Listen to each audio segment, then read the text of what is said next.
Jennifer Lawrence shocked the world in December. She was asked on film what would happen if you got Ebola. And it was her answer that shocked the world. Her answer was, I'd probably be all right. You see, the fact is, if you live in the Western society with good healthcare, and you can track something like Ebola, and they get you back here quickly enough, they can save your life. With Western healthcare, we can actually fight diseases like Ebola. Now, what I find interesting about that is that there are things with all our modern medicine and all our science that we can't fight, or we don't think we can fight. And some of these things are self-inflicted. It got me thinking when I heard that statement, what if Black Friday was a virus? See, it is like a virus. It's got symptoms like a virus. If you think about the fact that people go mad for a short period of time, they go delusional for a short period of time, their heartbeats raise for a short period of time, they have periods where they're very still, followed by complete panic. It causes headaches, it causes sickness, it causes aggression and anger. All of these things happen when people contract serious viruses. So imagine if on Black Friday, when you went to the shops, there was a health warning on the door that said there's a biohazard here. The interesting thing as well is we've got carriers. We haven't got just people who've got the illness, we've got carriers. We've got these people who exhibit very strange symptoms. They get very excited when people exhibit the other symptoms, and they encourage them to exhibit the other symptoms. It's just those carriers happen to live in shops, and they happen to be selling the goods. But it is like a virus. If you think about it, if I was in the CDC now, or the World Health Organization, I'd be telling you about this strain of virus called BF1961. BF1961 because it was Black Friday, and it was actually 1961 when the term was first coined in Philadelphia. And it was deemed to be a Black Friday because you weren't able to park downtown. It was a black day for the traffic. And that's where the term came from. Like all viruses, it had its first foothold. And then what it did was, over a number of years, it started to establish itself. We've got a little map here about the spread of the virus. It spread itself across North America. And by sort of 1998, it had established itself in that territory. The next tipping point came to 2003, where it was classed as pandemic proportions in North America, but then it got its toehold in Europe. There is another little dot on that map that you may not be able to see, so I'll blow it up for you. Guess where the foothold in Europe was? Staples Corner in London, where the first outbreak of Black Friday happened. But it went unreported because it was a small disease and it hadn't really affected many people. 2010, every major city had been experiencing Black Friday virus. By 2014, there wasn't a major retail environment in Britain where you could get away from it. It was spreading. While that had been happening in Britain, it had also spread across the world. From Australia to Austria, from Brazil to Berlin, Black Friday was spreading its way around the world. Now that, if that were the CDC map, would have you worried, because there's now nowhere we can hide from this. If this were the World Health Organization, you'd be starting to wear masks going into shops. And there's a very real cost to this as well. In Britain in 2014, Black Friday caused the spending of £8.2 billion. Now, everybody says that's brilliant, that helps the economy. But actually, I don't think people going into short-term debt and then being depressed about it and not being able to go to work because they're depressed helps the economy. I think people buying things that end up in landfill 2 years later doesn't help the world that we live in. I'm not sure how this can be seen as a win. What I am certain of is that we need to come up with a way of stopping it.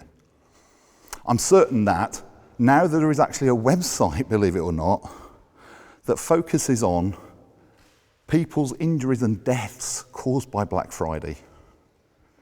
It must be really serious. Now, it's only focused on American injuries and deaths, but there have been 7 deaths due to Black Friday so far, and 98 injuries, serious injuries.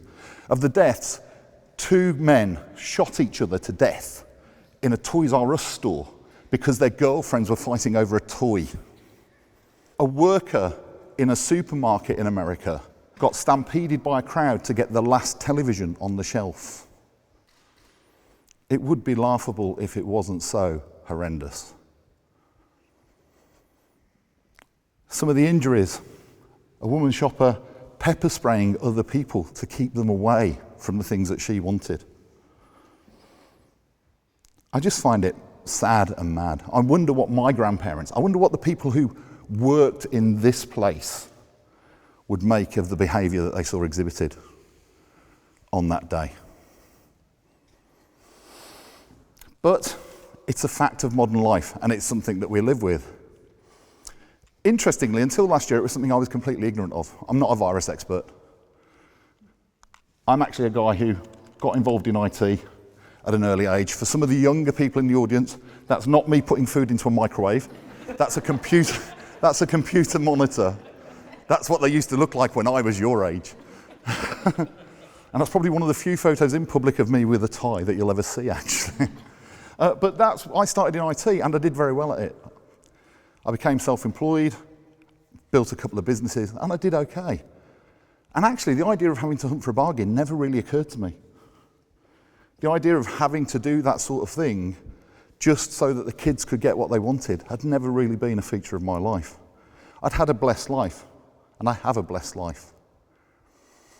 But what I was aware of was something that was mentioned in one of the other talks, which was I had a lot, and I wanted to give stuff back. One of my challenges was I could never find what it was I wanted to be aligned with.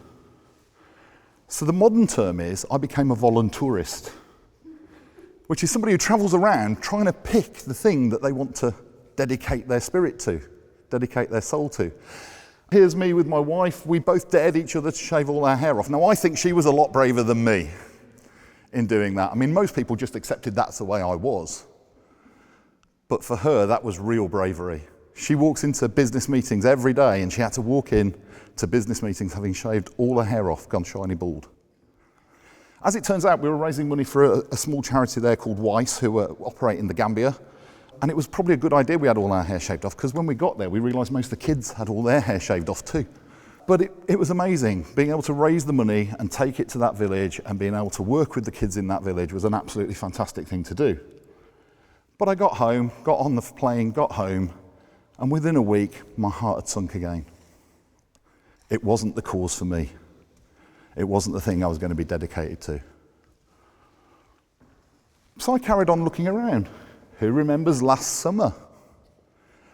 Hands up if you had freezing cold water dumped on your head for charity. That's the power of something going viral. And that was the other thing I thought about. I thought, this is viral. So if we've got the Black Friday virus and other things go viral, why don't we use some modern medicine and figure out if we can create a virus to kill a virus? But that comes later. You see, the interesting thing was I had a bit of a secret. My secret was that I went out there and spoke to people. I spoke about how you could challenge yourself and how you could step up and challenge your own challenges. And I used to encourage people to do things for charity as a way of challenging some of their own limiting beliefs. But there was one challenge I'd always avoided. Since I was a teenager, I'd had a morbid fear of homeless people. It was like if a homeless person touched me, my luck bubble would burst. I can remember going to business meetings, and if there was a homeless person sat there, I'd take a different route back to the car. And I felt a real fraud. I was standing there encouraging people to challenge their challenges. But what was happening inside was every time I saw a homeless person, I was avoiding it. What happened was in August of last year, a very dear friend of mine, Kate Trafford, posted a video on Facebook, and it was about some homeless people in South Africa that had been helped by a charity. And what had happened was some people from an advertising agency had got together with a night shelter charity in South Africa, and they put on a pop-up street store where homeless people could go and they could get clothes.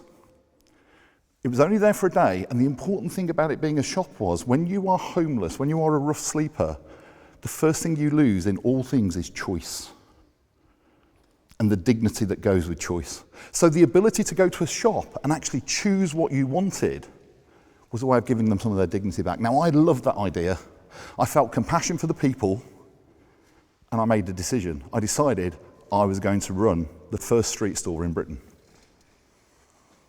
So I contacted Street Store and I said, how do I do this? They said, you need a small direct action charity to work with, because if you do it on your own, Steve, you'll get loads of publicity, you'll get loads of clothes, and you won't have anyone to give them to. There'll be no one turning up.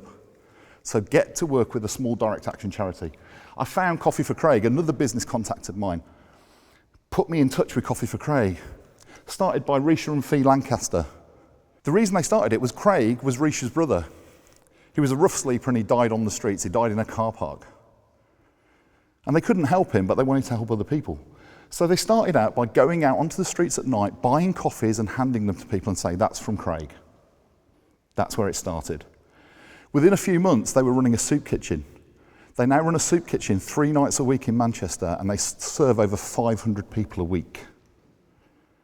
No judgment, no conditions. If you turn up and need feeding, you get fed. So they were brilliant. They were a direct action charity. Their challenge was they had no resources. They wanted to do a street store, but they had no resources. So we had the match. We had me. I could get resources. We had them. They had the need, and they knew the customers. So let's make it happen. And that's what we did. We started to promote the street store. Now, we didn't choose the 29th of November on purpose. It was a lucky accident. It just happened to be the day after Black Friday. It was the day when it fit into all of our diaries. That's what was important about it. So we opened the store and we did business that day. We handed out tickets and people gave us their tickets as a way of saying that's what they wanted. So they got choice. They were spending tickets. It was a brilliant day. We had people there. The food attracted people. We even got them on the TV. We had some celebrities turn up. Everything you could want from one of these sorts of events. It wasn't without mishap though. We had a private area that was like the back room of the store where we could sort clothes and where volunteers could take a rest. And our one rule for the day was the homeless people, the rough sleepers, could take anything from the store with the assistant's help, but they couldn't go into the sorting area. So I saw this rough sleeper heading towards the store area, and I went over and I sort of I have been a bouncer before, so I gently escorted him. Started to explain that that was only the area for staff. It was at that point he explained that he was actually the boyfriend of one of the volunteers. His name's Alec Knowles. He's actually an expert in robotics and travels all over the world. My mistake. But it was genuinely a day of love and happiness, and it was a day where our clients went home with what they wanted from choice.